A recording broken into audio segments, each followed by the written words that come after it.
Hello friends, welcome to my channel Knowledge World and welcome to a new video। তো যেরকম তোমরা আগের ভিডিওতে দেখেছো আমরা কিভাবে দুর্গাপুর থেকে দীঘা গেলাম, আর তারপর দেখেছো আমরা দিনের বেলাতে কি করলাম। এই ব্লগটা হচ্ছে তার পরেরটা নিয়ে, মানে আমরা বিচ থেকে চান করে এসে পর সবাই রেডি হয়ে গেছিলাম আবার চান করে দুপুরের লাঞ্চ করতে। আর আমরা দুপুরের লাঞ্চ করতে গেছিলাম বাঙালি আনাতে। তো ওই হোটেলটা মানে হোটেল রেস্টুরেন্ট দুটোই রয়েছে ওখানে। তো তাদের রেস্টুরেন্টে আমরা চলে গেছিলাম দুপুরের লাঞ্চ করে নিতে। আমাদের হোটেল থেকে অনেক কাছেই ছিল তাই। আর এইখানের প্রাইস সেরম খাবারের টেস্টও খুবই ভালো ছিল। মানে থালিগুলো প্রত্যেকটা থালি বেশ টেস্টি ছিল, কিন্তু নর্মাল এমনি খাবারগুলো অতটা ভালো লেগেছিল না। দুপুরবেলায় থালিগুলো শুধু অ্যাভেলেবেল থাকে, রাত্রে থাকে না।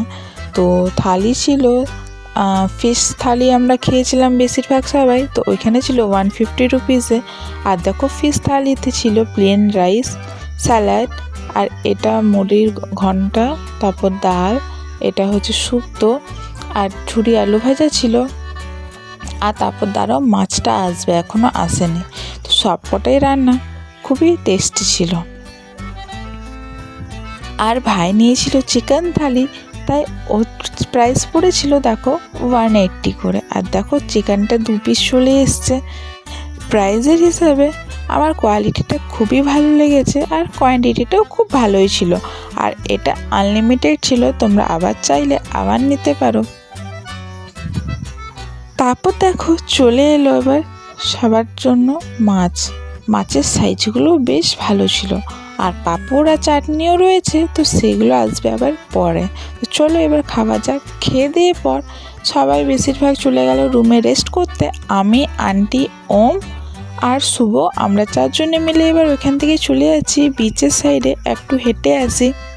আর তারপর আমরা যখন সকালে গিয়েছিলাম তখন জলটা অনেক যেহেতু বেড়েছিল, তো ওটাই দেখতে যাচ্ছি কি কমেছে কি কমেনি, নাহলে বিকালবেলা আবার চান করতে আসবো। তাই খেয়ে দিয়ে চললাম আবার বিচের সাইডে। যেরকম তোমাদেরকে আগেও বললাম কি আমরা ঠিক বিচের সামনেই মানে হোটেলটা নিয়েছিলাম, তাই যখন তখন আমরা বিচে চলে আসতে পারছিলাম।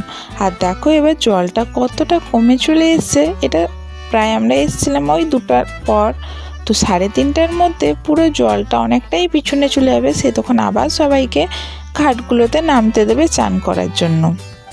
এখনও দেখো ঘাটগুলো সব বন্ধ রয়েছে। এবার বলি হোটেলের ব্যাপার। হোটেল প্রথমের দিকে যদি তোমরা সামনে একদম সি ভিউ নাও তো 4000-5000 পার ডে করে লাগবে। তার থেকে একটু পিছনের দিকে ভিতরের দিকে তোমরা চলে যাও, ওইখানে তোমরা 1000-2000-1500 মধ্যে তোমরা মোটামুটি একটা থাকার মতন হোটেল পেয়ে যাবে। কিন্তু সেরম ভালো অতটা ফ্যাসিলিটি পাবে না। আর যদি তোমরা আরও অনেকটা বেশি দূরে যাও তো আরও কমও পাবে। কিন্তু দেখো বিচ থেকে চান করে মানে ভিজে থাকার পর অত দূর গিয়ে চান করতে টাইমও লাগবে, আর তারপর সবার পছন্দও হবে না। তো ওই জন্য সামনাসামনি থাকলে মনে হয় সুবিধা হয়।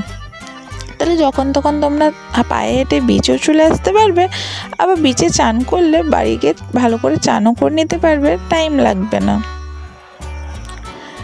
দিয়ে বেশ সুন্দরই হাওয়া দিচ্ছিল ওইখানে। 1 ঘন্টা মতো সময় ওইখানে আমরা সবাই মিলে কাটিয়ে তারপর ফিরলাম রুমে।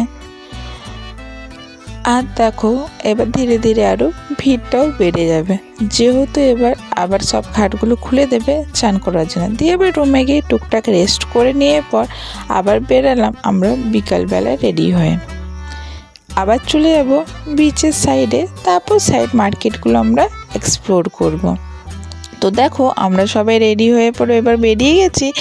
আর জেন্টস পার্টি ওরা সবাই আগেই চলে গিয়েছিল, আমরাই লেট করলাম রেডি হতে, ইউজুয়ালি লেট হয়ে যায়। আর তো ওই জন্য দেখো আমরা সবাই একা একা এবার যাচ্ছি বিচের সাইডে, যেহেতু সামনেই তো অসুবিধা নেই, আমরা পায়ে হেঁটে 2 মিনিটের রাস্তা।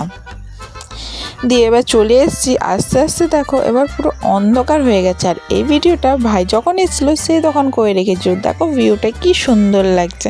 সে তখন অতটা বেশি অন্ধকার হয়েছিল না, কিন্তু আমরা যতক্ষণ এসেছি ততক্ষণ দেখো পুরো ব্ল্যাক হয়ে গেছে। কিন্তু লাইটগুলো যখন পড়ছিল সেটাও দেখতে বেশ সুন্দর লাগছিল। দিয়ে আমরাও এবার চলো নেমে গেলাম জলে। আমি যেহেতু বুট পরে গেছিলাম, ধরে বুটটা খুলে রেখেছিলাম, দিয়ে পর চলে গেছিলাম সামনের দিকে জলে পা ভিজাতে।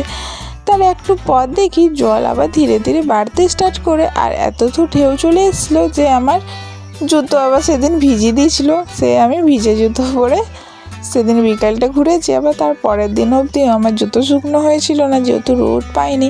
আর আমাদের রুমগুলো সব এসি রুম ছিল, তাই এসি তো ঠিক করে শুকনো হয়নি, খিড়কি খুলিনি, ওই সব করে ভিজে জুতো পরে আমি চালিয়েছি। আর একটা জুতো যেটা চপ্পলটা নিয়ে গেছিলাম স্লিপারগুলো, সেটা তো সেই ঢেউতেই মানে ওটা বললাম ছিঁড়ে গিয়েছিলো প্রথম দিনে।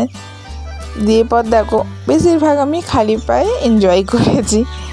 দিয়ে ওই জন্য দেখো এখানে খালি পায়ে আমি জলের সাথে খেলছিলাম অনেকক্ষণ ধরে। দিয়ে এখানে দেখো এবার সবাই বালিতে লেখালেখি করছে।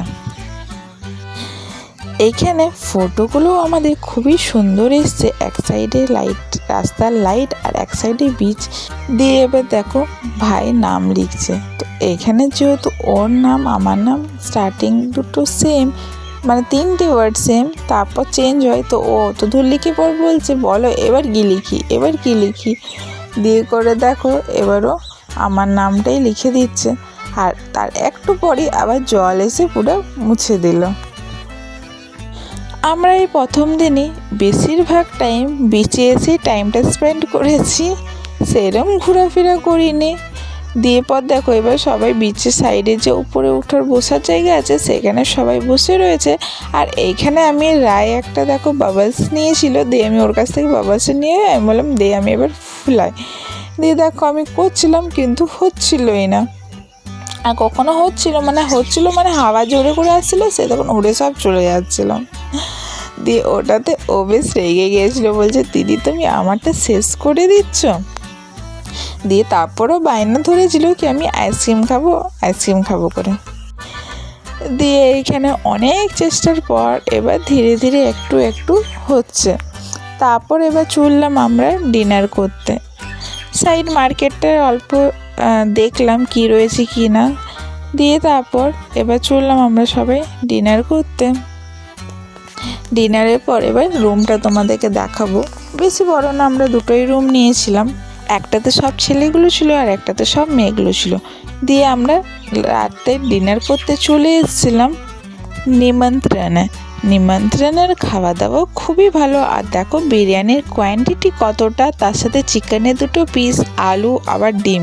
প্রাইস হচ্ছে 150। খুবই টেস্টিও ছিল, শুধু কোয়ান্টিটি ভালো না, টেস্টিও ছিল আর কোয়ালিটিও ভালো ছিল। আর এটা হচ্ছে আমাদের দেখো রুম অনেক বড়ই ছিল, মানে বেড একসাথে সব 7টা ছিল। এখানে সব আমরা মেয়েগুলো ছিলাম আর পাশের রুমে সব ছেলেগুলো ছিল। তো আশা করছি ভিডিওটা খুব ভালো লেগে থাকবে। ভালো লাগলে নিশ্চয়ই লাইক কমেন্ট শেয়ার করে আমাকে কিন্তু জানিও। এখনও সাবস্ক্রাইব না করে থাকলে সাবস্ক্রাইব করে দিও। দেখা হচ্ছে পরে একটা নতুন ভিডিওতে। Thank you so much for watching.